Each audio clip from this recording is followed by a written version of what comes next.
Today's episode of The Walk Show is brought to you in part by Rock Sparrow. Rock Sparrow brings artists and brands to life through quality merchandise. They help entrepreneurs, artists, and brands with online merch solutions, taking the guesswork out of merchandising your brand by managing your every need, and all with real people. Speaking of real people, I've known the creators of Rock Sparrow for years, and I can tell you firsthand, these people genuinely care about what they do for their clients and their community. There's even a store there set up for The Walk Show. Check out what they're up to at rocksparrow.ca. If you want to join up like I did, send them an email at info@rocksparrow.ca. And if you want to check out my Rock Sparrow merch, it's at The Walk Show. That's WOK.rocksparrow.ca. Again, that's thewalkshow.rocksparrow.ca. In any case, if you want to help out The Walk Show, please let them know that I sent you.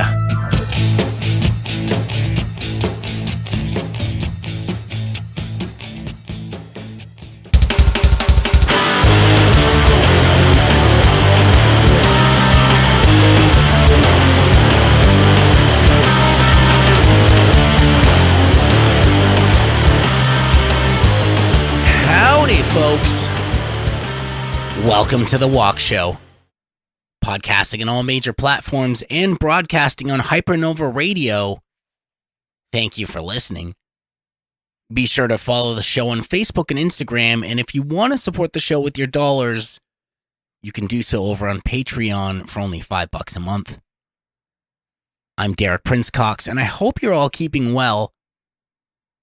The show schedule is shaping up nicely, and I couldn't be happier about the list of guests coming up, including my guest for today. Doing 3 episodes per month, plus big things coming soon, was a bit of a risk, because if you don't have guests interested in filling the spots, well, you don't really have a show, but guests are being booked fast and furiously. I've also noticed a ton of new followers on Instagram, so thank you for that. So far, it seems like things are working. I plan on making the most of 2025, and I couldn't do it without each and every one of you. So whether this is your first time listening or you've listened to every episode, like my brother Alex Johnston of Baptized in Blood, I really do appreciate you. I reached out to you on Facebook and Instagram to ask you who your Valentine is with wrong answers only. And here's what you had to say. Now it's time to check that mail. I'm gonna check that mail good. Yeah, check that mail. From Benner of Black Fawn Distro. Hey, brother. Benner says, you, buddy. You. Well, thanks, man. I appreciate it. From Ryan Forsyth of Glasgow Grin. Hey, duder. Ryan says, Bill Cosby. And this has to be the clear winner, guys. I mean, I can't think of a more wrong answer than that one. From Will Noseworthy of Band Boost. Hey, bro. Will says, you. And yeah, you guys are too kind. Although I guess I asked for wrong answers, so thanks. From Jim Rilling, also known as Awesome Jim. Hey, dudeski. Jim says, okay, I'm so dumb, I don't even know what a wrong answer to who is your Valentine is. Is it someone you truly aren't interested in, or is it someone who will never be your Valentine because they are married or because they just aren't into you or something like that? I'm going to go with the latter interpretations of wrong answers, I guess. My wrong answer, Valentine, therefore, is Julian Harris, the lovely realtor gal on Love It or List It, Vancouver edition, that airs usually Saturdays and Sunday mornings on one of the home and garden networks. She is, of course, the Love It side of the equation on that show as the renovator extraordinaire who has an amazing vision and taste. She is beautiful, smart, fun-loving, and, in keeping with my type, married, and also approximately 67.35 of the time, quite pregnant. Doesn't matter, I love her anyway, and she is the gal for me. She just doesn't know it yet. Yeah, excellent answers. You can always count on Jim for a good, long, meaty answer. Good fun, everybody. In the chat, I think I went with Spencer Gill of Taking Balfour. He's a fantastic dude and an excellent vocalist, and he's going to be a great dad. So congratulations to Spencer on being a dad soon, not on being my selection. Anyway, as always, thank you so much for your participation.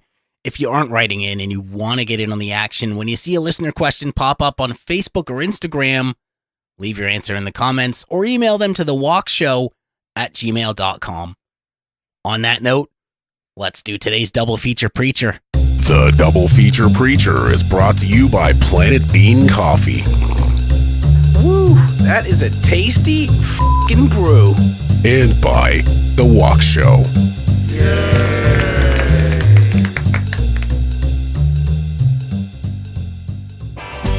Today's music feature is Love, Love, Love by Toronto singer-songwriter Max DePro. Max is a multi-instrumentalist who got his start on drums, then progressively branched out to guitar and vocals. Every great musician is a great drummer too, right? I'm just kidding. Am I? Anyway, Love, Love, Love is a great song with a positive message that is incredibly relevant right now. Big thanks to Max for reaching out and sending me this track. I urge any musician out there listening to do the same. What can I say? I live to serve. You can support Max DePro by checking out reverbnation.com/MAXDIPRO and be sure to give him a follow on the socials. Today's Planet Bean features their deep dark Guatemalan roast.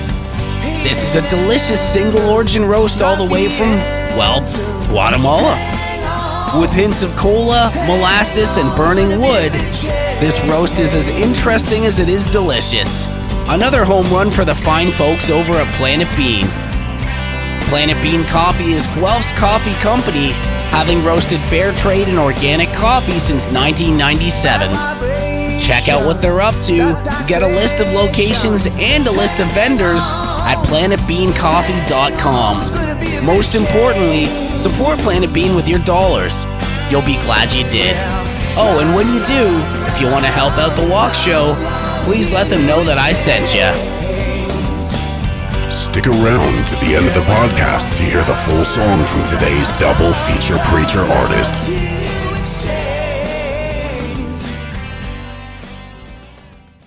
For this episode, I had a conversation with the man behind JAM Video Photo, also known as Jam Video Photo. He also has a solo project called Trisk, and he's a good friend of mine. It's Mr. John McGonigal. This dude has taken the full leap into entrepreneurship. His story is really interesting, and he's just one of those dudes that you want to root for.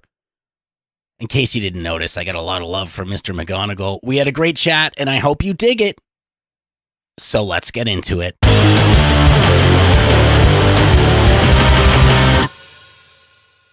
And we are rolling here today with musician, photographer, videographer, and snappy dresser, Mr. John McGonigal. Thanks for making time for the show, dude. I appreciate it. Well, thanks for having me on. It's an honor and a privilege to be here. Thanks, man. Dude, my pleasure. And I feel like this one's been a long time in the making. We've been talking for a long time about it. It's finally happening, man. So that's awesome. It is. I'm just glad all my gear at my end is working, because normally it's a nightmare. Dude, me too, man. It's funny because like sometimes this gear is not working, and it really should be because I'm the host. You know, I should have my shit together. Well, I should too, because I put streaming on Twitch for on pause. I used to do covers and stuff like that on there, but I put it on pause because I've just had so many technical issues. I had to put it all on hold. So yeah, like I'm fully set up. I've got multiple cameras going here. You know, like I think this one's on. Yeah. Oh wow, dude. Yeah. That's crazy. So for those listening, like he's got like a multi-camera feed and a switch. He can just sort of change at will, man. It's like you're in a television production studio, dude. Certainly is. I got 3 cameras going, 4 if you count the old handy cam I've got up there for just some nostalgia effects while I'm streaming. But yeah, crazy, totally man. cool. I'm getting upstaged already, man. What the hell? It's funny, man. A lot of people think, I should go I should add the visual component to the show, but I always joke around, and it's not even really a joke. I do have a face for radio, but beyond that, I'm just like, I don't know who sits and watches that stuff. I mean, a Twitch stream is one thing because it's real time and you're in the moment and people can make requests, as far as I understand, things like that. Yep. But who the hell sits for like 3.5, 4 hours on YouTube and watches a whole episode of like Joe Rogan or something? Does anybody actually do that, or is it just on in the background? I don't know. Yeah. I'm a bit of a geek sometimes with whatever the topic is. So if someone's talking about a certain piece of gear for a camera or a piece of gear I'm interested in for music, I'll sit and watch like a half an hour of it, no problem. But a lot of the times I find that a lot of the videos now are they're trying to do, oh, this is my day in the first 10 minutes of the video. It's like, no, I'm here to see X product, or what are you talking about for this topic? And I really don't want to hear 10 minutes of your, oh, I had so much trouble setting this up and all this. And it's like, so you're fast forwarding through that anyway. So I don't know how that's helping their viewership, I guess, whatever YouTube algorithm is to, promote your video if people are skipping the first 10 minutes, Yeah, that's true. I'm not sure how that comes up because I know there are certain streaming sites for music, for audio, where like you can see the analytics and you can see for how long somebody was listening, like, and it breaks it into categories, but I don't know that there is a category of like skip the intro to get to the middle. But I guess for music, that would be kind of weird, right? Nobody goes, like, dude, have you heard that bridge? Yeah. Let's fast forward to the solo, Totally. I'm just dipping my toe into the YouTube thing. I've been sort of in the waiting pool for a long time with various videos I've done, and I have not done very many at all. So this one with my GMVP stuff, I'm trying to do it every couple of weeks. It's still not good for the algorithm, but at least I'm doing something every 2 weeks rather than, oh, it's a month in between and 2 months in between. And then you're like, oh my God, it's been 3 months in between. Well, so I'm trying to keep a steady flow going through there, and you're the king of that with all the stuff you're doing, man. I can barely keep up with one video every 2 weeks, and you've got what, 4 bands? Well, I know, but you know what? The visual component adds a lot of time, man. That's the other thing I will say about just having an audio format is that, yeah, there's definitely a lot more behind the scenes that meets the eye, but it's less than what you have to do, right? Like far less. Yeah, the video aspect, picking and choosing what you need. Like so the first 2 videos I've got up for our trip out to Sturgis, South Dakota last August. I was meaning to get at that a lot sooner, but life happens, and I was just full on photography mode, going out to bands and shooting. I've probably got over 100 now under my belt of just shooting, and so I finally got to it, and I was looking back and I was like, I really enjoy doing this editing video stuff, especially for YouTube. And apparently vlogs are coming back. So maybe I'm riding the front of the wave on that, but who knows, looking at the stuff I do so far. But you got to start somewhere. And if you keep going, you'll get better at it. And that's kind of my goal with it. I just want to keep doing it. I'll get better at it, and that'll flow into clients, stuff if I have to do it for, paid, because pressure's on when you're getting paid, right? So, yeah, I just want to get better in general with that. And it's been a lot of fun. And like you said, with the video aspect of it, it had to be at least 2-3 hours of videos of just, what they call B-rolls and random stuff. And sometimes it's the ground for 5 minutes because I forgot to press the button to stop the video. And I go, oh, okay. That could be good, though. It could be like an artistic shot, just like the ground for 5 minutes. I feel like that's like modern art, man. You could see that in an art gallery in 2025. It's sort of like an old Tom Waits song, like, what's he doing in there? What's he doing in there? I can't do the voice at all. Nobody can, man. Nobody can. It's funny. He had a song that was the theme song for The Wire, called Way Down in a Hole. And there were different versions of it. Every season had a different version on The Wire. But I believe it was a Tom Waits song originally. And I cover that with one of the bands that I play with. And Yeah, that singer, like, and he's got this real deep, like, guttural voice. Shout out to Adam Shaw if you're listening. But even he, like, nobody can do the Tom Waits voice. I mean, it's just not doable. You need to smoke like a carton of cigarettes a day, I feel like. I was just going to say, you have to have 40 years of cigarettes in you. Yeah, exactly. And I'm trying to think of that movie, that Dracula movie. He was in Bram Stoker's Dracula. That's what it was. Oh, yeah? He was... As an actor? Yeah, he was an actor. He was... is it Renfield? The crazy guy? Oh, yeah. It's been so long since I've seen that movie. Yeah, he was in... what was that one on Netflix with... It's like the country singer. It's set in the Wild Wild West. Buck something, I think. The cowboy guy got this white outfit on, like not quite superhero colors, but the wild life of something or other. Anyway, Tom Waits has a great role in that as well. Cool, man. Yeah, I've been off the Netflix wagon for a long time. We had I think it was my sister-in-law's password. Well, if any authorities listening, no, I didn't, but yeah, I did. So, we kind of watched everything, and then we didn't have the password after a while. I think she canceled her subscription. So I'm definitely out of the loop when it comes to Netflix. I think the last big thing I watched on there was the latest season of I Think You Should Leave. Oh, yeah. Which, in Listenerland, if you haven't seen that show, it's definitely worth, the price of Netflix, even for a couple of months. But, yeah. Yeah, the Ballad of Buster Scruggs. The Ballad of what, Yeah. sorry? Buster Scruggs. Okay. It's a lesser known, I guess, I'm not sure if it's an indie movie or not, but, anything that Tom Waits is in, I'm kind of like, I want to catch that. Yeah, definitely worth a watch. Dude is like just one of a kind. Yeah.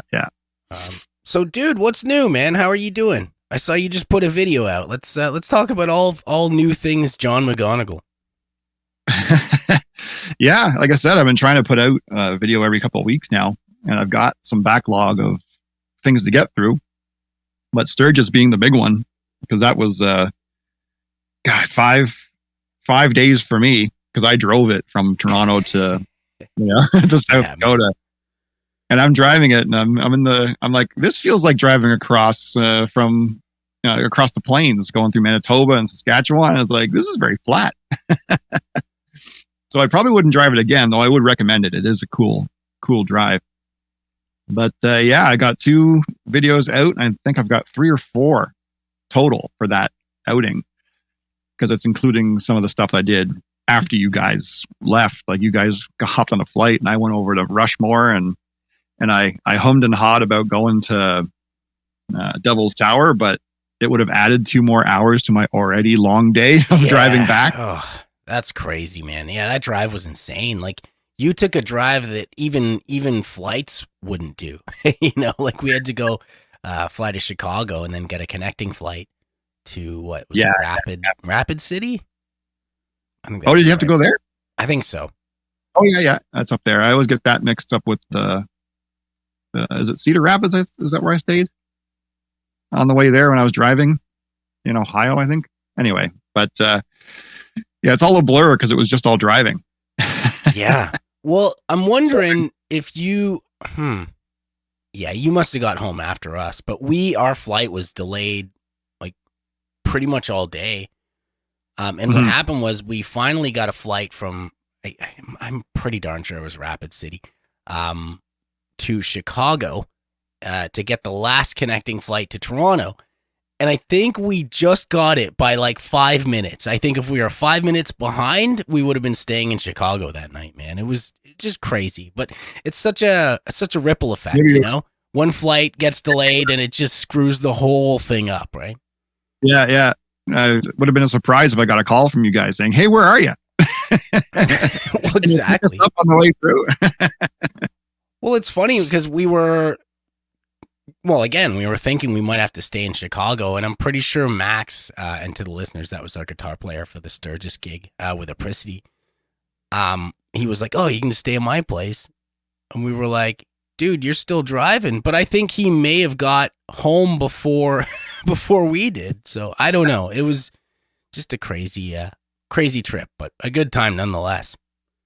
Yeah, I saw that as well, and I thought, holy cow, they made good time, because I left, I guess not really the same time as everybody else, but I think we all sort of headed our own ways that morning at the same time, more or less. And I guess me going to Mount Rushmore, that must have, added the time, because I was like, holy crap, they're home already? And I'm still, in Ohio, booting along. Yeah. But yeah, that was really cool to go out there. It was, I was away from work at that point, because I was humming and hawing if I was actually staying with my day job at that point, and am I going to go full time with the photography and videography stuff. I've been a photographer for like 20 years, and I've never really taken it professionally until now. So fresh business, entrepreneurship, we've talked about that being getting the ball rolling, and you've been at it much more longer than I have, for sure. But I could always pick your brain on some certain things, but this whole getting insurance and all that sort of stuff to cover yourself and has been an interesting run. But just to go back with the videography stuff, it was that stuff was great. I just wish I took more video when I was in Sturgis, because I was like head down, get photos of everybody, and I did run out of battery. That's why there's not much footage of the Kiss band and the Def Leppard, Def Legend, I should say. Yeah. I don't have much video of them or photos because battery ran out, because my camera is just a beast on batteries when I take video. See, you wasted it all on us, man. That's the important part, that you were the guys that I went for. So, so editing those videos was great. I'm looking forward to doing the last 3 and 4, part 3 and 4. But that drive and seeing things and getting my head straight on trying to decide what I was going to do with the time given to me, I took the step. In August, I left a secure benefits pension job, which everyone was like, what are you doing?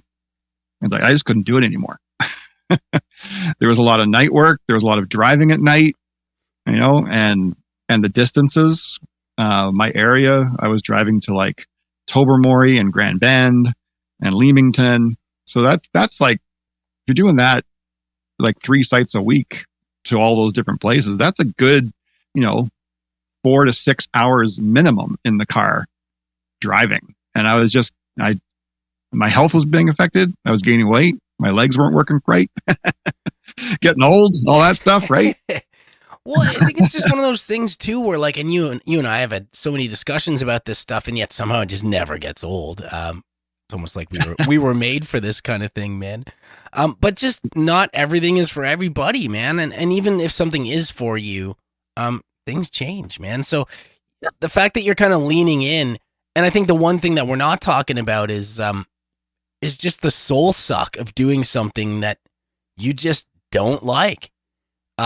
Sometimes for years, man. I did that. I had a 17-year career with in print media. And I moved up the ladder there, and it's just, it was a good career, and it just sucked my soul. I did not feel like myself at all. And I don't want to say the whole thing was a negative experience. I was thankful, and I'm still thankful for the opportunity, even though it kind of ended in kind of a greasy fashion. But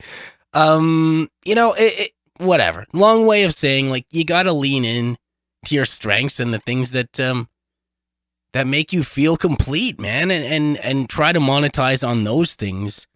Because there's lots of people that would love to do, what you left. Maybe that's totally what they're into. So there's nothing wrong with it per se, but just, fuck, man, we're not here long enough to have it just be about the security or the pension or whatever bullshit they rope you in with.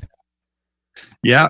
And for sure, I definitely appreciate the experiences I've had working in all the companies that I did work for. That was pretty much 30 years. I did that in various 3 different jobs. Yeah, 3 different jobs. Doing more or less the same thing. I worked up the ladder, and I got to the cushy government job, and then everyone calls it a cushy one, but our department then when I was working there was pretty go go go go go, and then December 15th rolls around, and it's like, okay, stop, and now you got to find work to do. Yeah, that was soul sucking in itself, because it's kind of like, oh, now I have to audit people. Oh, I don't want to do that. I'm an outside guy. Yeah. Well, that's the other thing too, man, is, pardon me, like a lot of these companies, and, I'm sure government as well, like once you're no longer useful, they have this whole family dynamic when they bring in like a fucking pizza, hey, it's a pizza party. It's our staff appreciation day. But the second, you got pizza? Yeah. No, maybe. Yeah. And it was like scraps, they gave it to editorial, and whenever they didn't want, we would get like the crusts and stuff. But yeah, man, I mean, like the second they don't need you, they will throw you to the curb. And, I don't even blame them for that. But like, let's not, pretend that we're like one big happy family either, right? Like, I'm here for a paycheck. You're here because you need me. Let's just call it what it is, right? Yeah. Yeah. It was both big companies we were with, right? So yeah, it's 100%. Like, they still talk about 1996 and Harris days when he act a good 50% of the staff, right? And it's unfortunate because the area that I was with, they do good work. Like, we catch, people cheating, and we get the money back. So it's a very important role at where I was, but it had run its course for sure. Especially when you get passed over for promotions as well. Like, I don't want to be kicking the old dead horse, but that almost pushed me to the point of like, okay, I'm done. As soon as I got that one last thing that was like a no, I was like, I'm done. I got to do something else. Yeah. So that was a nice push. So I'll thank them for that. But being where I was great. Like, I worked on so many interesting projects. I tore it. Do you remember the CN Tower used to have the tour of the universe at the bottom of it? Vaguely. Yeah, it was a really long time ago. So I'm a curmudgeon, I guess, at this point. But but there was a tour of the universe that I loved going to when I was a teenager. Like, not even a teenager. I think I was 10 or 12. My friend and I would hop on the Go Bus, go down to Toronto, and do the tour of the universe. I got the mug and everything. But I actually went back again when I was in my mid-20s, and we tore that out, and I got to work on the bottom of the CN Tower. And then I got to work on the Air Canada Centre before it opened up. So I worked on the building that the Leafs play in now. And that was a fantastic experience because my dad used to work at the post office that used to be at the Air Canada Centre site. So the south wall and the east wall are the original walls from the post office. So it was really cool to take my dad one day. My wife was fantastic back then. Because I hadn't even seen a game yet in the building, and she went, "What?" So she bought me and my dad a ticket to go watch a Leaf game in a building that I hadn't seen help built. I didn't even see a game in it yet. So that was pretty cool to go and show Dad, the wall. And he would point out where he would park. He goes, "Yeah, I used to park over there when there's a building there now, but I used to park there, walk across the street, go to my job." So yeah, it was pretty cool to come full circle to, like, for a building that he worked in, for me to gut it and build a hockey arena on top of it. It's just pretty cool. And lots of cool stories come out of those places. There's still a giant iron cube, not quite at center ice, because it used to be a bottle factory. And so they brought in this giant backhoe and some cranes. There's this giant cube of whatever it is, iron, nickel, whatever they use for making the bottles.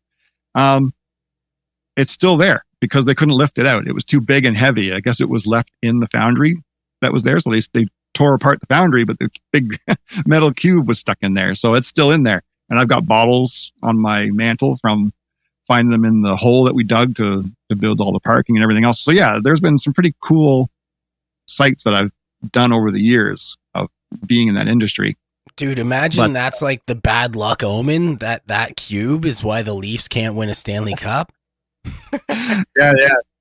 Harold Ballard used to own the foundry. No, I'm just kidding. And actually, I should say to anybody listening that's super young, we're talking about, what's it called now? Scotiabank Arena? Scotiabank Arena, yeah. Yeah. But just that's like, only a few years. Just like the Rogers Center, man. I mean, it's always going to be the Sky Dome to me. Yep, exactly. Yep.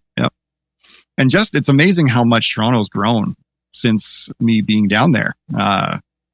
Like I've got pictures of me working on the building and there's nothing around it. Now it's all high rises, and even driving into Toronto when we're looking for like gigs and things like that. It's just, holy cow, it's changed so much.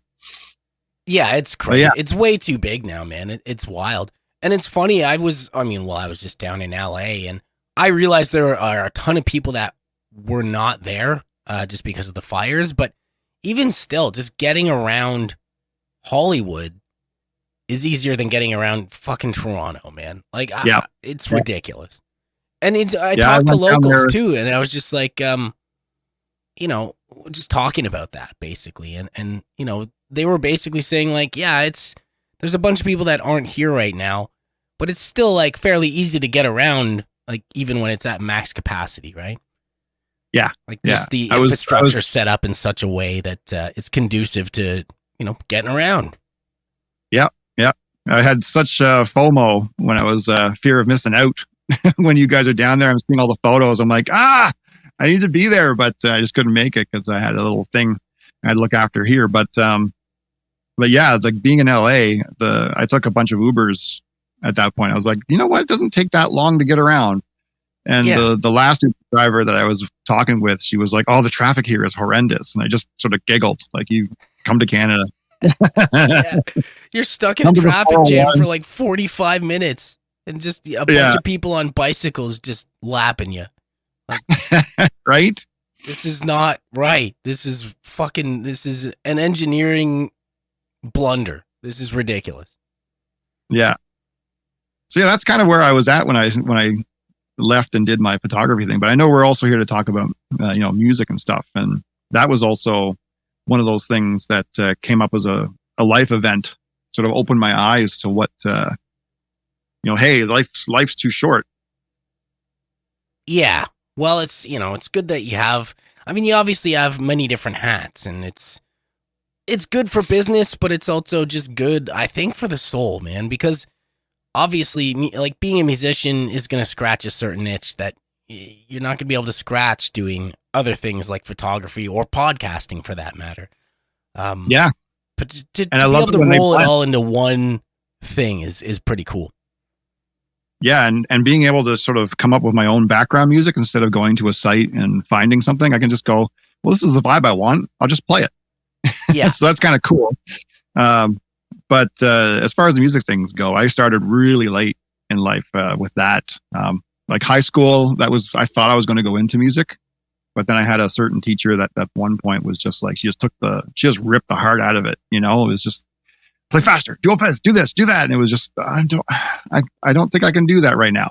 So it felt like being rushed and pressured, and it took all the fun out of it. So I stopped for a while.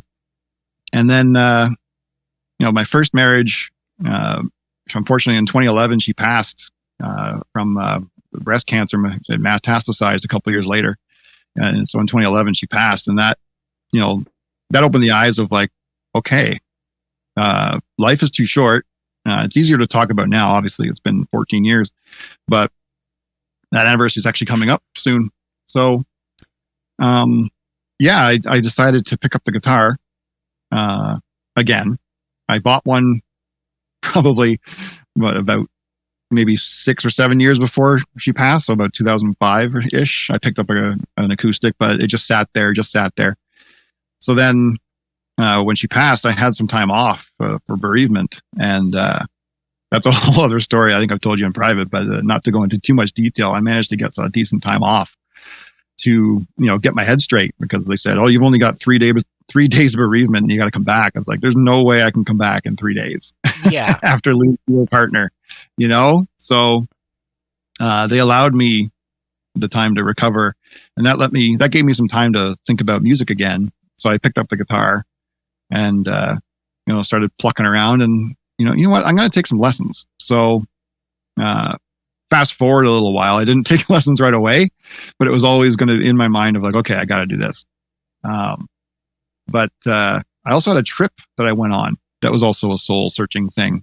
We were planning on going to Cuba, but her health declined so quickly that I had to cancel it. So I had like a coupon to go back at another time, right? So I went to Honduras and I picked up my scuba diving license, because that was another checkbox thing about life's too short. You got to, do this and that. So when I went there, I met another Canadian. I was alone in Honduras, which is scary, but I met another Canadian going to the same resort, and we hit it off. And there was a lot of, talks, what are you doing and what's your direction? And really appreciate that time with him there. That really pushed as well to say, what, you got to do what you got to do. Time's running out, so do it. So I did.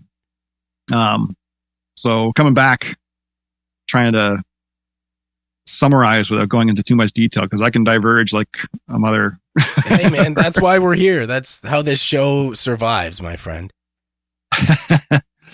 So I got back, and fast forward, I met my now wife Karen, and we were in the just getting to know each other's stuff, talking on the phone, and I would show her the new riffs that I was learning, and she would get she was emotional for me, because I was refinding my loves in life, and she's like, you're picking up music again, like you're discovering yourself after being sort of not erased but knocked over for a number of months, right.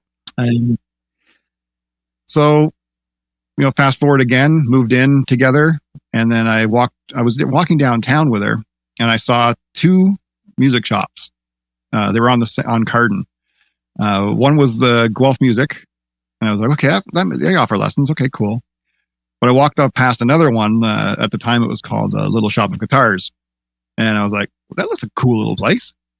So for whatever reason, I went in there first. You made the right choice, by the way. I'm just saying. That's well, cheers. That's good to know, because so that's where I first met Adrian Rasso and Chris Rasso. Shout out to those guys. Chris is a guitar repair dude, and among other things. And Adrian is a fabulous musician in town that most people know. Probably the listeners already know who Adrian is. But and I was with him for close to 10 years, I think. I just kept going every week. And that was great. And that's who I got into the music scene. I didn't realize that the stuff I was doing I would actually do stuff on my own eventually. And then obviously Adrian was so supportive. He mastered both of these 3 songs I've got out, actually. One's a slower one, but these 2, I really enjoy the heavier aspect of it. And I'm not a big fan of adding voice effects, to my singing, but everyone hates their own voice. So when I put the effect on it, I was kind of like, hey, that sounds kind of cool. I like that, which made me play other things a little bit more aggressively as well. So it was kind of put on a mask and be somebody else for a bit to come up with these 2 tracks so far. I want to do more. But again, finding time for all of I need a bigger head for all the hats, Yeah, I know, dude. I know how that goes. And actually, before we go any further, I do have to kind of backtrack. I wasn't trying to throw shade at Guelph Music. I'm pretty sure Trick Vilbar is teaching there, and that dude's incredible. Yeah, man. But I mean, Adrian Rasso was just like a Guelph legend, man. He's taught so many legendary Guelph guitar players, and he himself is just a Guelph legend. So yeah, not to throw any shade at Guelph Music, but I still do think you made the right choice, man. Yeah, it was a good 13 years ago-ish now that I went there. 12-ish. Yeah. So yeah, and the vibe at that place too was just so awesome. Like there was always people coming in and out. I met so many different people, like DeVere, from CFRU. Love DeVere. And DeVere's going to be on the show, man. It's I don't know when, but it's happening soon. Yeah, we've been chatting. I've been pushing a lot of people your direction to hopefully get them on and stuff too. So hopefully that was helpful. That maybe listen to me. I don't know, but always like guiding work your way and vice versa, man. Yeah, well, that's sort of the beauty of this whole thing, and at the expense of talking more entrepreneurship with you, I'm just going to do it, man, because it seems to be what we talk about. And it's such a big part of the show. I bet you listeners are sick of me talking about it. But then on the flip side, I guess if they're still listening, then maybe not. But, if we do have this community of entrepreneurs, really the pie can be as big as we want it to be. Everybody has this sort of zero-sum way of thinking where it's like, if I have a podcast and people listen to mine, then they're not going to listen to someone else's, which is ridiculous. We can walk and chew gum. So, if we all kind of support each other, regardless of what we're doing, whether it's in quote unquote competition or not, everybody wins, man. The whole high tide raises all ships thing is something I truly believe in. And, I hate to say it, but, I'm usually right about these kind of things, kids. So, sorry, not sorry. I feel like if you're not confident in what you're doing, I think that really plays into your mindset of like, oh, I need to be this, I need to be this. And you're concentrating too much on yourself rather than having fun with everybody else that's around you. If you're confident in your own abilities, other people don't matter. You're just doing your thing. And on the flip side of it, if someone wants help, I am 100% going to help somebody if they don't know certain things. For instance, I just put on, thanks to Carrie at Royal City Nurseries, she just got me on teaching photography with cell phones, so, and I loved it because looking back, I really do love teaching and sharing my knowledge. Like my knowledge might not be 100% correct, but I mean, nothing ever is, right? It's always open to interpretation but I'm pretty sure I'm right 99% of the time, Yeah. So it is fun to show other people some things and to see we'll go. So obviously I've sidetracked here again, but seeing the spark in someone's, eyes or face that they realized something that I taught them, that is the biggest moments of like, yes, you're getting it. I'm feeling it. You're feeling it. No, go do your thing, It's so cool, man. It's something that, I kind of had to rethink my position on teaching in general. Cause I personally, and I've said it 100 times on the show, but I hated teaching. And it was usually because I had students that just didn't want to be there. But and I kind of got it in my head that like, teaching, it's not for me, whatever. There's lots of other things to do, but I got talking, with Mip of the Supervoids and Mip Power Trio. And I can't remember what episode it was, but she had mentioned something about, and I'm paraphrasing here, but, if you're a musician or like an entrepreneur and you're not teaching, then like basically you have an obligation to teach, to kind of pass the torch. And it got me thinking, I'm like, you know what? I think she's absolutely right on that. And it doesn't necessarily have to be like, teacher student thing. It could be more of like maybe a class thing, or maybe just like giving some knowledge to a friend or, a younger person trying to come up in the scene. Like, I think when you kind of zoom out and look at it like that, I think it's absolutely correct. That if we have any sort of success doing what we're doing, then you almost kind of have a societal obligation, to pass that on. Yeah. I was at Blues Fest last year, and there was a girl there that was relatively not new, but new to the, I guess, live band photography stuff.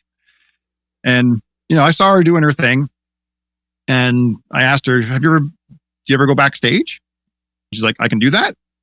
Yeah, you got the pass. So I took her and said, look, this is what you can see from back here. And she was like, oh, thank you so much. And I just let her go, like, just don't trip. Yeah. No lawsuits. Yeah. Don't trip. Don't break anything. But there was lots of room back there. So it was pretty cool. It's those moments that I just love, that you show somebody that, oh, I can do that. And it's great. Yeah. Well, it is sort of inherently rewarding. I think it just kind of rewards, there's got to be some sort of thing, just in humanity of just, feeling good about doing that, right? Like there's got to be some sort of evolutionary reason as to why, it feels good to kind of help somebody along like that, right? But I guess that's for people much smarter than me. But I will say, there's been some moments in my tenure where I have been able to pass something on to somebody else, and it's awesome, man. I mean, the one that comes to mind the most was back in Arise and Ruin. There was some kid that came up to me And I swear to God, I'm not making this up. He said, you're my favorite drummer right now. And I was like, well, I don't even see how that's possible, but thank you. I know, right? When you ever hear stuff like that, it's kind of like, Yeah. And he was like, dude, like I can play all of your stuff, but there's a certain fill that I can't wrap my head around. And it was for this song. It was one of our singles. And I was like, dude, well, do you want to learn it? Because I had my whole kit set up backstage. And this kid's like, really? Yeah, man, come on back. So I took him backstage, sat him down on my kit, and I taught it to him, and he pretty much had it. But the thing for me is I'm a lefty, so I was leading with my left. He was leading with his right. So as soon as he flipped it around, he could figure it out. Yeah. And that was it, man. And he was just kind of like blown away. He's like, oh, shit, if I lead with my left, opens up all these possibilities and possibilities that I've been exploiting, my whole drum career. So, yeah, those moments are the best. Totally, man. It felt so good to be able to do that for somebody. And, I was also just incredibly lucky to be in a position where somebody actually gave a shit like that, Yeah. No, that's awesome. I love stories like that. Yeah, very cool, man.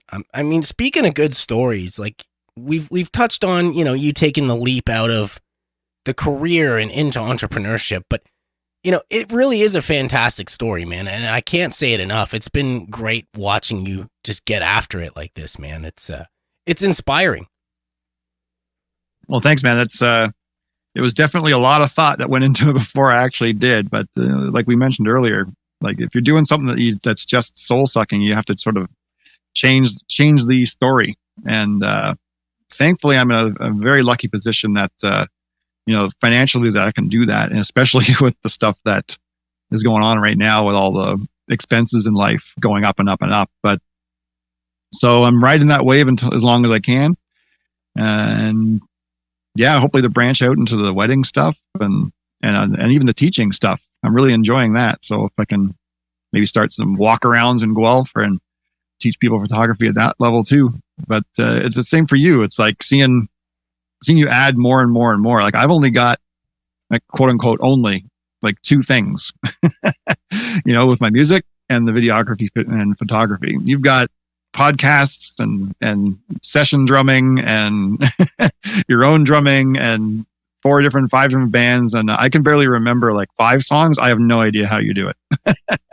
I mean, I will say I can't always remember how many bands I'm involved with at any given time, but I don't know, man. You're kind of minimizing your thing and you're blowing my thing up, because I could say the same thing. I could say, well, I only really have 2 things. I got the podcast and I got music, right?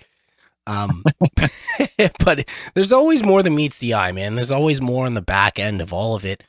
And honestly, I've just always found that interesting. And thankfully, I don't think I'm alone, because that's sort of like how the sausage is made. Content seems to be just ever growing, right? Yeah. I remember sitting in when we were in Sturgis, and you saw me editing the photos, and you were like, "Oh man, I didn't realize there was so much involved after the fact." It's like, yeah, it's if I'm shooting for an hour or 2, there's usually about an hour or 2 of editing afterwards as well. Well, and you had like all kinds of stuff. Like we stayed at that Airbnb, and you were working the whole time. You had like a hard drive there too, if I remember correctly, and you're just working away, like rendering all these pics. I took way too much stuff on that trip. But I mean, if you're driving, that's fine, right? Like it's not like you got to go through TSA or any of that bullshit. Well, I was right at the border. Like they look at all the bags that's in there, electronics and computers and cameras. I was like, what are you doing? Thankfully, it didn't come to that. Just to circle back on that drive, I decided to see how far I could drive in one go. If I got too tired, I would stop and get a hotel, because I didn't have anything booked just yet. So I did South Dakota to Toronto, Guelph, in 2 days rather than 3. Dude, you're a machine though, man. I mean, like, and to the listeners, like John and I have done some drives, like, really late or really early, depending on how you look at it. And I'm fading. And if John hadn't kind of taken over we would have been in a ditch, man. I'm just saying. Yeah, I give credit to the long days that of my old day job, right? As I had to do that, drive for hours and hours and hours, and I go into this beta mode of just like, yeah, okay, I'm driving now, and an hour will go by and I won't even notice.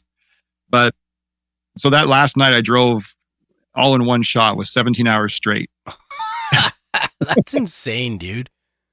It's crazy. Just some pit stops and some fill-ups for food and the gas. And I'm surprised the guy at the border, which was great. There was nobody. I drove up to the border and he was like, hey, you're bringing it in? I was like, nope. Okay, see ya.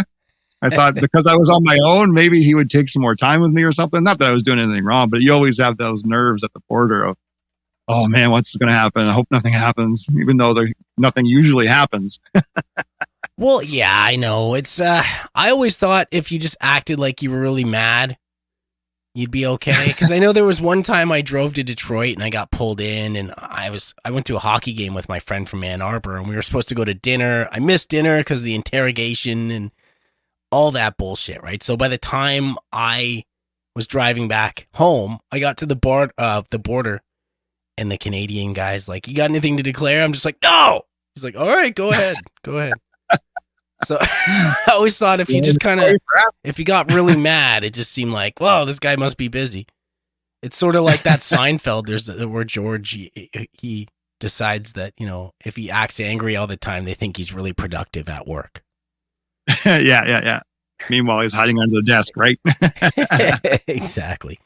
What I should do at this point is take the quick commercial break. Show some love to the sponsors, but John and I will be right back right after this. Today's episode of The Walk Show is brought to you in part by Jam Spots. Established in 1989, that's over 30 years, Jam Spots has provided safe and accessible spaces for musicians to create and collaborate. They have hourly, weekly, and monthly rentals to suit your needs. And here's the thing, these rooms rent out at artist-friendly rates. Cause let's face it, we can't all be John Bon Jovi. The best part about Jam Spots is its rich history in the Guelph music scene. It truly is a big part of the local scene and even has a music community within itself. And I should know, almost every band I've ever been a part of has had a room with Jam Spots. That's a ton of rehearsals, photo shoots, and even a music video we shot there with Arise and Ruin. If you're looking for a space within our music community, check out jamspots.com. That's JAMSPOTS.com. Jam Spots. Make some noise!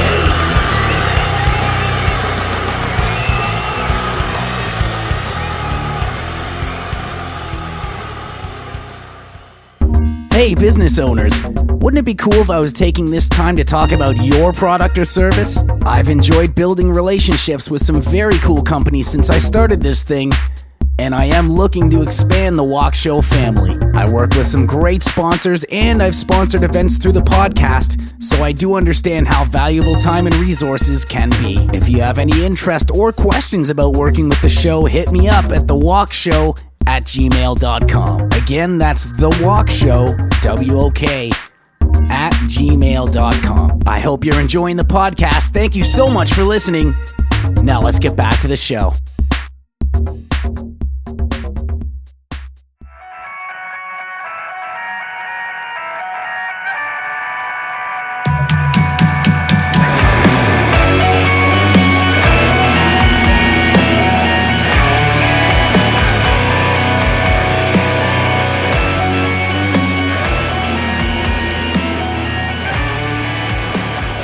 And we're back, and on the break we were bashing Pro Tools because fuck Pro Tools.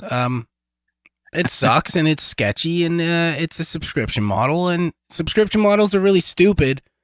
Business owners out there, anybody listening, you might win in the short term, but there are plenty of people like me out there that will just pay you good money for something once, but the second you try to extort us for money every month, we're just going to walk away. And that's my public service announcement for the day. Back with Mr. John McGonigal. That's how I'm for sure. segue that one. Well, it's death by pinpricks, right? You've got all these monthly fees now. Like for me, I've got the Adobe suite that I have to pay for, because someone else might use Premiere Pro and I'm using DaVinci. Like, well, that just complicates things. So I have to have the Pro or the Premiere Pro and After Effects. I have to have all those things. So I'm paying monthly for a lot of stuff. So being able to pay once for DaVinci is just like a little bit of relief, Yeah. And it makes it easier to track. You don't have to put in monthlies to the tax man, to say, yeah, here's what I paid monthly. Where are all the receipts? You've got one receipt right at once, right? Yeah. Yeah, that's ridiculous. The whole monthly, I mean, I get it. I understand the need for consistent revenue and all that kind of thing, but I just feel like people only take so much. And as, I said on the break, we haven't talked about this trade war stuff yet, but here's where it's going to come in is, for a day, and hopefully it continues, pretty much every Canadian worth their salt said, okay, fine, like, fuck American products. We're good. Yeah. And that you're just going to push people away if you do stuff like that. Yeah. And the monthly's going up so frequently now, like everything's gone up. Like Spotify's gone up, 3-4 times in the past year and a half, 2 years. Adobe is getting rid of a very popular one with photographers is where you get Photoshop and Lightroom and in one fee per month. Yeah. That made it worthwhile. Well, now they're changing their system for $14.95 or whatever it is US for just Lightroom. Well, that doesn't serve me at all. Yeah, that's crazy. And I should circle back just on the whole. Like, I understand when it comes to like Spotify or Apple Music or something where there's new content coming in all the time. Pardon me, but just for software, like a monthly fee just to use the same piece of software. And okay, maybe you give me a few new plugins here or there, but like, dude, a compressor is a compressor is a compressor. And as you get more into, at least in audio, you kind of learn that. Some will have their characteristics, but they all do the same bloody thing. Yeah. Oh, 100%. So yeah, that's what I mean about the pinprick thing. It's like, well, then Disney, up their rates. I think, was it twice in a year and a half as well? So we canceled Disney. It's like, how many times can you watch the Marvel movies? Like, yeah. Yeah. For me, not even once. That's the answer for me. Well, we're big on those. I think we've watched them over and over again. Just like Lord of the Rings. We watch those over and over again. They're just great movies. But yeah, the monthly things suck. I don't like it either. But I guess it's a necessary evil depending on what you're doing. Well, it seems like DaVinci Resolve is bucking the trend, and hopefully they do well with that because, Yeah, I hope they stay that way too. Yeah. Yeah, exactly. Let's see here. What's kind of the origin story? It's one thing I like to do in the walk show is get into the origin story, and I feel like we may have touched on it a little bit, but specifically, how did you get involved with photography and videography, and which came first? Photography for sure first. I guess 2005. I went on a trip with my first wife to Paris. I was like, you know what? I've always liked photography. I'm going to take the plunge, and I bought an old Nikon used from Henry's, not sponsored. And yeah, I got this old Nikon film camera and I shot like crazy and I really enjoyed it. And it was the film days. So you didn't know what you had until, 2-3 days later. So I kept going to the same place to get my photos developed. And he saw where I was going and he's like, he says to me, "Oh, this is great. It's like I'm touring Paris with you because I'm seeing all your photos." Right? They weren't great at the time, but I mean, that was the seed planted.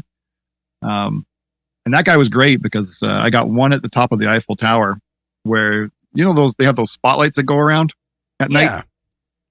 So there's 4 of them. So it's like a beam and then it shuts off and the other beam takes over. It shuts off and then the other beam takes over. So I'm up at the top of the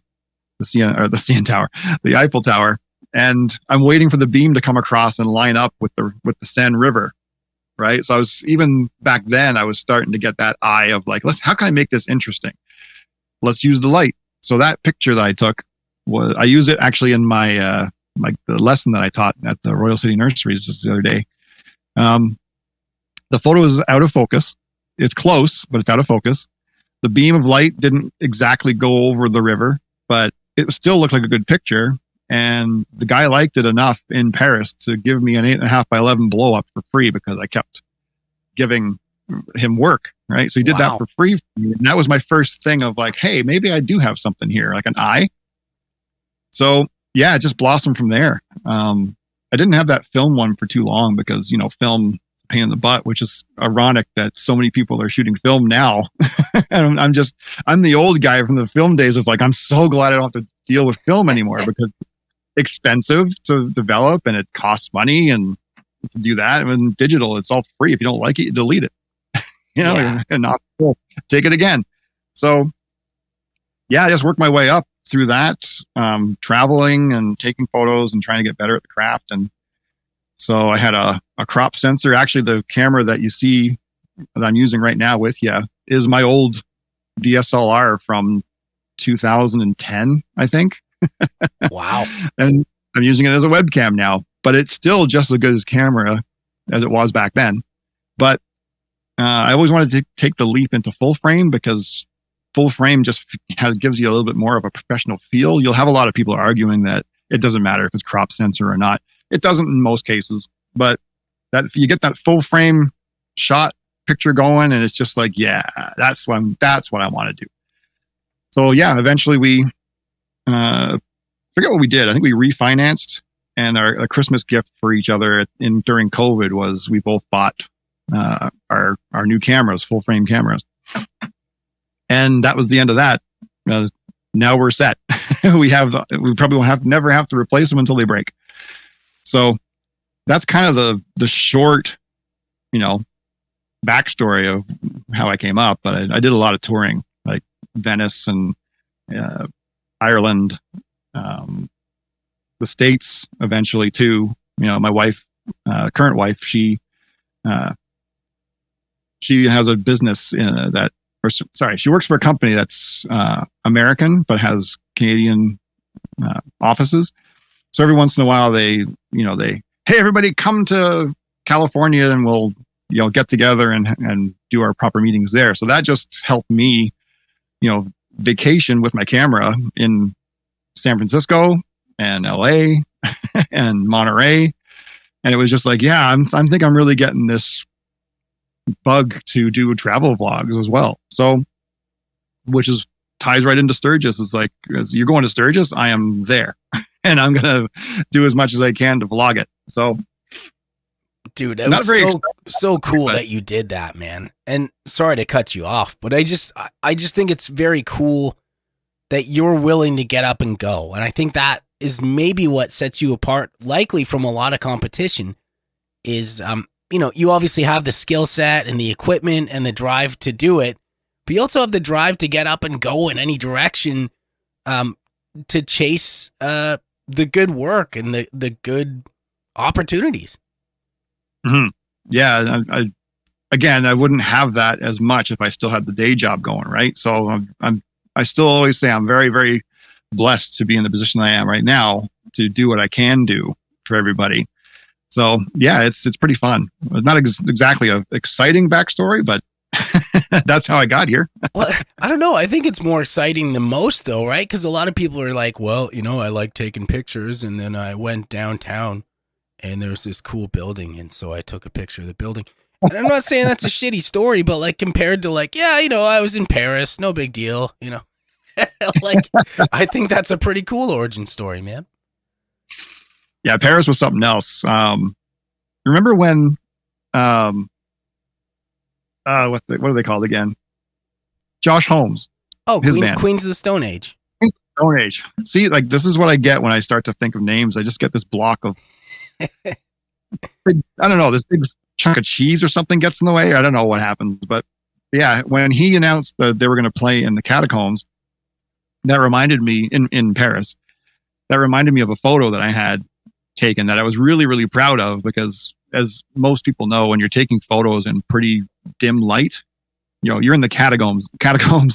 It's not very bright down there. Yeah. So I found a spot where I wanted to take a photo of one of the skulls, and then all the skulls fading into the background. And that was film. So I had no idea that I had it. That's one of those other sparks that I had at the time. It's like, I got it. And I love that moment of like, I got it. Like I planned it, I did it, and I got it.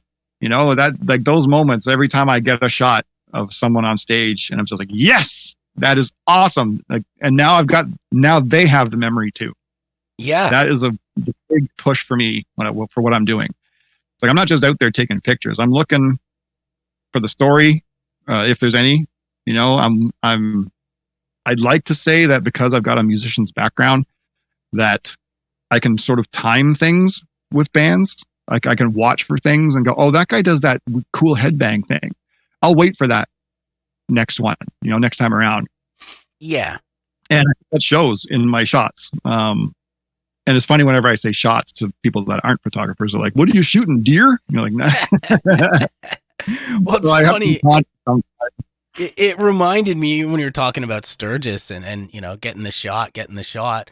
There was that photographer that was on top of the roof taking shots, and this is right after the Trump assassination attempt. So there was like, I think somebody even made a joke about it, just like, make sure that guy on the roof's all right. Just like make sure he's not some sketch dude trying to assassinate us. But yeah, it is interesting, the whole thing, because you're trying to catch lightning in a bottle, essentially, right? You're trying to catch this moment in time that is so cool that anybody that looks at it is going to be like, oh yeah, that's more than just a guy like headbanging. That's like, there's an aura, there's a spirit, when you look at that picture. And maybe that's kind of hippy dippy, but I think essentially that's what you're trying to get, right? As opposed to just like, here's a guy with a guitar on a stage. Yeah, you want to catch the moment, catch the groove. And I think the best one I've taken recently is of taking Belfour, of him just screaming into the mic with the blue background. I was like, dude, you can hear that image. Like, that's the stuff I love. I wish they were a little bit more common than that, but when you catch him, it's just like, yes. Yeah. And yeah, I mean, couldn't be of a better dude. Spencer Gill is the fucking best, man. Shout out to Spencer. He's probably listening, man. I know he listens to some of them anyway. So nothing but love for that dude. Yeah, man. Let's see here. Now we're gonna have to do a part 2, probably even a part 3, because we're running out of time, but we still have so much left to talk about. So let me throw some rapid fire stuff at you. We'll put a pin in this one, and we'll definitely have to book something else down the road, man. Does that sound okay? Yeah, we haven't talked about the music side of it just yet either. Exactly. This is cool talking about all the other stuff. That's great. Well, yeah, man, and so much, that happens. I don't want to say all the time, but there's definitely some episodes where it's just like, yeah, we could have done another 2-3 episodes, but I do have a format and a little bit of a time schedule to keep. So I do want to get to the listener question. Every episode I ask the listeners a question. I like to get my guest take as well. Because of the time of year, this one is, who is your Valentine? Wrong answers only. Go. Well, I think my wife would 100% agree, is my cat, Evie. There you go. I have never had such an amazing little personality and such a tiny little body than this cat, Evie. She's always on me. She's always snuggling or looking for where I am. And if I'm away, it's like a love story. If I'm away for a long period of time, she'll sit at the top of the stairs of the house, looking out the front door, waiting for me to come back, almost like a dog. And that's awesome. And when I do get back, she plays the angry, she's the angry girlfriend. She gives me the cold shoulder. And then a half an hour later, she's like, oh, I'm so sorry. And she's hugging into me in a whole 9 yards, even harder than she would have done if I was there the whole time. So yeah, that's when I asked that question. It was like, oh, that's an easy answer. it's my cat. That's awesome. Well, if we're going with wrong answers only, then I'm going to have to go with Spencer Gill. He's going to be my Valentine. And, we just started a band together. So, Yes. so it's all Saw good. that. Congrats on that. Yeah, thanks, man. I hope it goes well. But, speaking of music, let's get into Trisk a little bit before we do put a pin in it, man. Because we are going to spin some Trisk at the end of the episode. Trisk is your solo project. And it's badass. And I think that's actually how we met, right? You sent a Trisk song in to the show. Yeah, I think that was the first time that I reached out to you, and I was like, you know what, I'm going to try and get some traction, get some listeners, and also meet new people and find out who you are too, right? So little did we know it would blossom into this friendship, I know, but there was also something at the time, if I can just interject for a second, where I was just like, okay, like me and this guy, instant buddies. There was just something there. That was cool. Yeah. So that was what, 4 years ago now, I think, or 3. What's it now? Yeah, sounds about right. When you get to my age, and I feel like a year is like 5 minutes, so Yeah, 3, 4, it's all the same, right? Yeah. So traditionally, I'm like a big Chris Cornell guy. I do a bunch of covers of his stuff. He's the whole reason I picked up the guitar, and even before the guitar, I was in the car trying to sing like him while I was driving all those miles for work. I was constantly trying to sound like him and everything else. So I feel like I do a decent job at it. I'm not perfect, but it's a lot of fun and I love doing it. And with Adrian, he really helped me along with trying to record something. And so I recorded a slower song and he mastered it for me. A song called Molten. And that's basically me singing about trying to find myself after your partner passes away. The whole gist of that song is, as you're growing up, you're kind of molten and pliable, and then you start to harden into who you are at a certain point.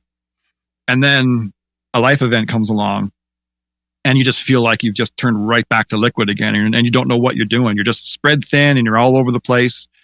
And then you sort of come back, you re-harden, and you're the same, but not quite the same, because you've been melted down and reformed, and you're a new person. That's kind of the gist of that first song I came out with. But that's a very slower song, and I guess kind of Cornell-ish of droning, whiny cat voice kind of thing. But it was cool because I could actually, as a musician, you kind of like, well, what do I have to say? And a lot of my time is kind of like, well, I don't really have much to say. I'm kind of cool. Like I'm good. But fast forward. So my first wife, her background is Ukrainian. So when the Troubles started, I watched it in awe. Like, how can this happen this day and age? This is what, 2022, 2021, 2022, something like that. And I just watched in awe of this massive country invading another. I was like, this can still happen? It was bizarre to me. And I got so angry that some of the images that came out of there was just like, these people were just on their bikes and their grocery bags are still on their bike and they're dead. Like, they're gone. This is insanity to me. So I don't usually get super angry at politics and things like that, but that just hit so close to home. That's where my first sort of heavy tune came out. And I literally wrote it in a half an hour. Like, I had the guitars down. I just needed to master it. It took a long time for me to master it and get it ready for release, but it took like maybe half an hour, and it just came out.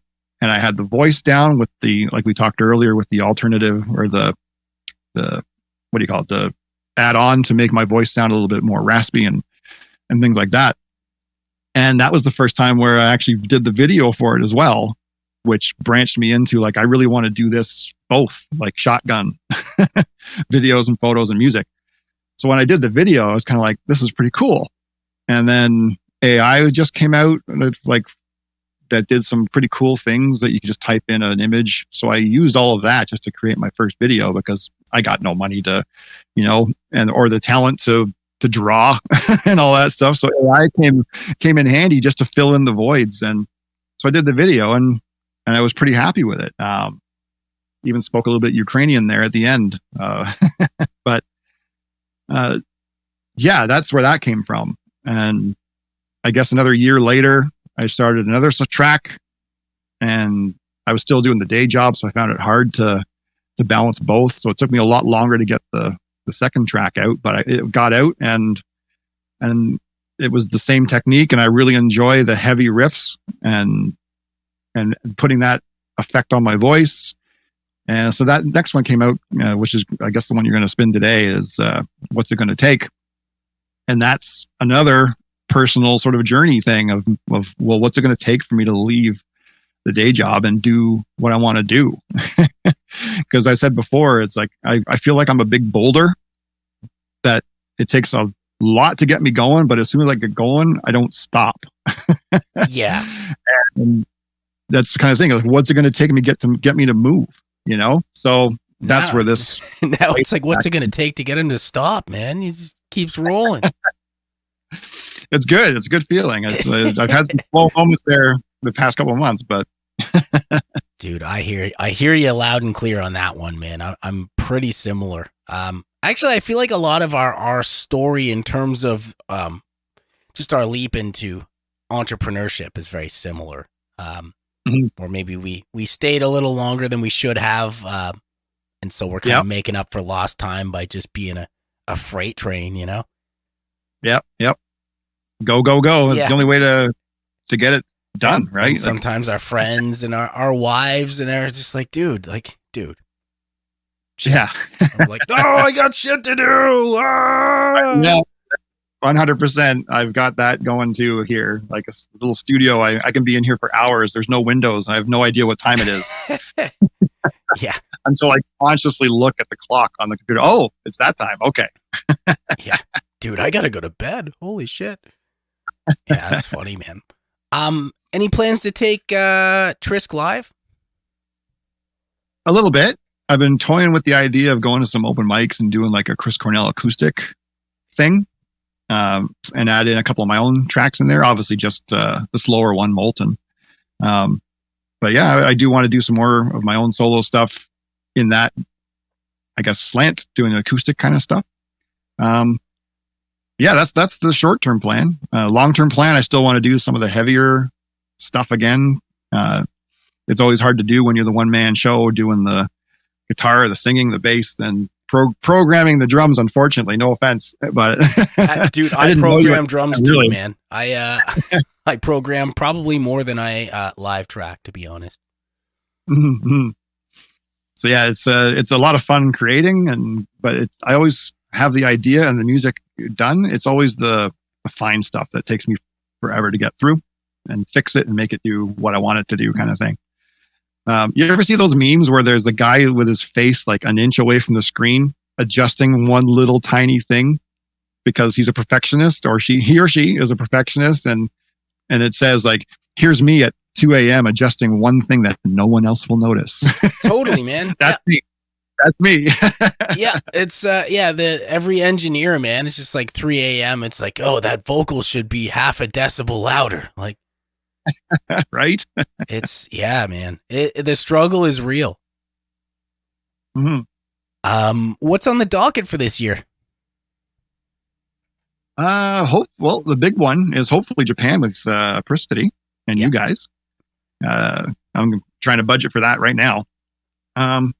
That's why I kind of missed out on the LA thing. It's like, I don't want to have that feeling again of you guys being in Japan and I'm over here going, I want to be there.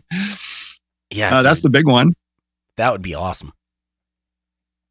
I'm a little sidetracked with real life. I got my dad moving in with me, so that limits my time in the studio, which is kind of a good thing. I've got this window now of like, okay, I can only be there until 9 o'clock, and I can get as much done as I can. When sometimes I kind of just sit and spin, look, a cat video, distractions.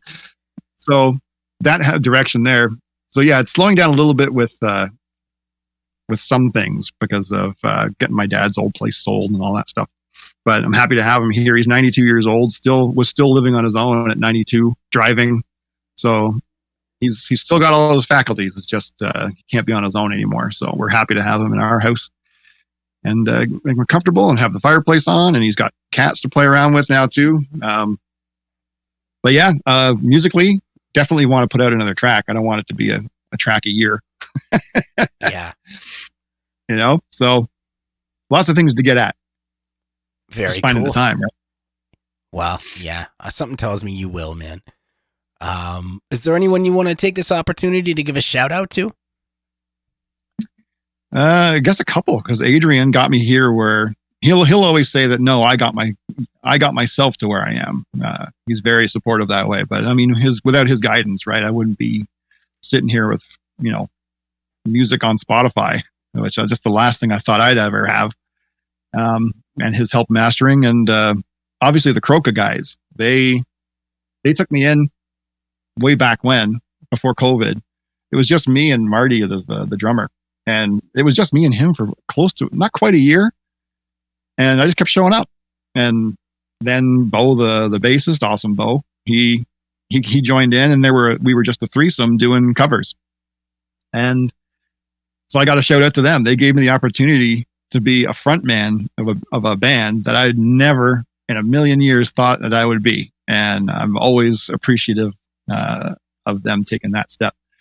And again, that makes me more relaxed in front of the camera, and when I actually do go up and sing now, I don't really have as much trepidation as I did before when I was first starting with those guys. So yeah, there's a lot of growth and help along the way. This is why I love helping other people too. It goes a long way if you can support even a little bit to somebody's goal.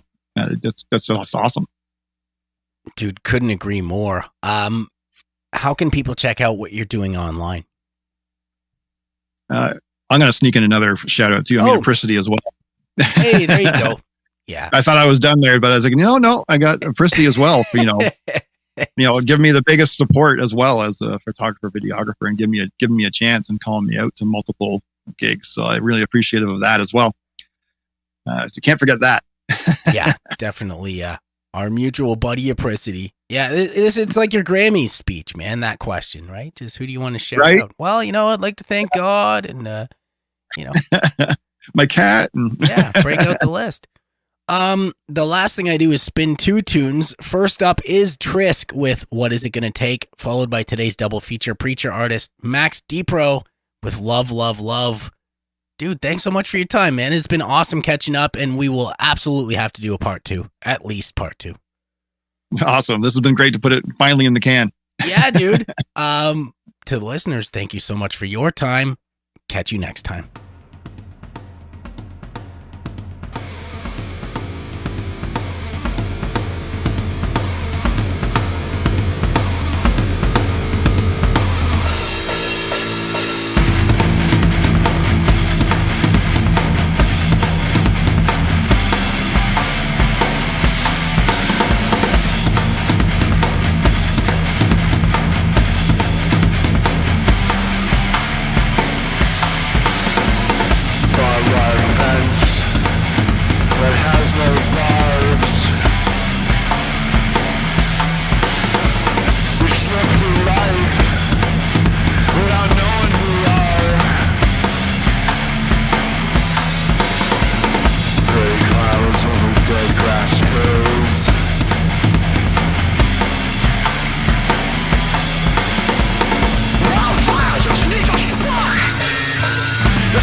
addiction. Hang on, gonna be a big change. Doctor's hair